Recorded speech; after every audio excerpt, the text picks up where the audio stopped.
But every morning I come up here and get coffee or the Jack in the Box every morning, and then I used to when I used to sit here and hold the sign, make $5-10, and then before I was using drugs. That's how I made my drug money. That's the way I did it. I usually spent all my money by the 10th of the month, and I'm in 20 days out of the month. I was out there. So, making money and. What's wrong with you guys? It's Easter. How can you do this? Take an homeless man's stuff. All he has constantly. You expect the man to get ahead, to get out of here. It was it's ridiculous the way they just wreck these people's lives. All the time. People dump the garbage here. This pile right here. It's probably been here about 3 years now. Pile right here is garbage, and they never clean it up. So I thought it'd be a good place for me to set camp, and it was.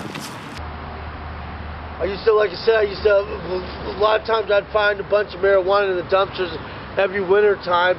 Over in this tree over here, that's where I'd hide it all, and I'd hide a bunch of it. I'd get garbage bags full of street quality marijuana. A week before Thanksgiving, I started staying here. I keep, this is my light right here. This is with my electricity. This is what I got. And, boom. And then, that's pretty comfortable. I had a friend here a few days ago that was detoxing. They were staying on the floor right there, going through it, and I had, it was a lot of work, but it was very gratifying. So today that person's over in a recovery center, and well, I talked to a girl, and she said she called you, left the message, right? Who? I'm Joelle. She's from Mariposa? Yeah, Mariposa. She did call? Yeah. Does it come across as correctional? No, I'm not too sure what it comes out. I can't remember what number comes across. There's a lot what I talked to her about too, and she's loved. She deserves. Joelle deserves to be a mother.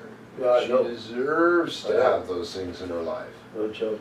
All she had to do is take that step, and she'll be on her way. Yeah, she is on her way. We'll go visit her, and we'll take the third step with her, and it'll be a wrap. Yeah. God's got her, brother. I know. He does. I know. He's got her. Yeah, I know. So that's Why are you so emotional? I was so emotional. It's okay. I'm just wondering. Because it's the daughter of whatever. Every time we used to talk about her, I remember her mom turning and saying thank you, and then turning around and smiling at her. Something I thought you wouldn't never see. You know what I mean? She was a wreck. Yeah, she was a wreck. Screaming, living in a tent. Yeah. Mess. Just a transformation from you walking your faith, showing that love. Yeah. She saw God within you, and that's why she dropped to her knees, because she saw it in you. I owe him a lot. He's amazing. He's always, when I have a question, he's taught me a lot. He's taught me to rely upon my spirit within inside of me, that little voice inside of me, and go with that. And then if I don't know if that's what I'm hearing, if it's my head or not, to be able to reach out to others. And he's taught me a lot. He's really taught me a lot. But he's teaching me to grow, and he challenges me all the time and to grow. And it's been an amazing journey with him. I stick real close to him. I'm trying to learn. He's sort of a mentor to me, and in fact, he is a mentor to me, and I want what he has, and that's why I meet with him once a week, and plus go to Mirror program, and I spend.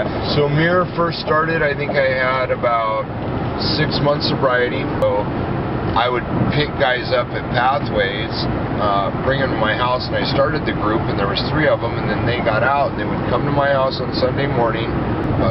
Late 2004, early 2005 is when it actually started at the church, because it built up and went from 3 guys to about 8 guys, quickly to 20 guys, 25 guys, and then we had to move to the church, and then it went up top. 120 at one time, like 160 guys. this guy, when he first got here, waking up underneath the bridge to make sure he gets to the bus, to get an hour and a half to get here in the beginning, because he wanted a change in his life and a new way of life.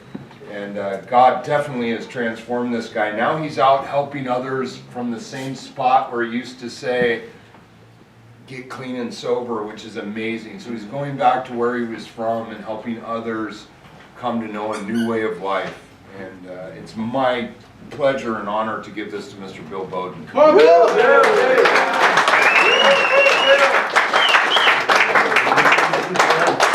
This is pretty much it. You know, I mean, this is why I did most of my drugs and I got high. Most of my stuff was underneath here. And this is where I spent the first 7 months of my sobriety. It was right underneath this bridge while I was first going up here. And I was okay with it. You know, I mean, I was just so tired of using, and this is right here, man. Right here is where I got on my knees and I prayed, man. I said, I asked God for to please relieve the obsession of drugs and alcohol into my life, and He did. But I walked across these train tracks, across that field right there. Went to go pick up my drugs. I dropped all the way down by Holiday Inn. And my friend was coming this way, and I said, you know what, I'm tired, you can have them. I'm going back and laid down, and I laid down my head down here for about 2 or 3 days, and I woke up, and I just didn't want to use anymore.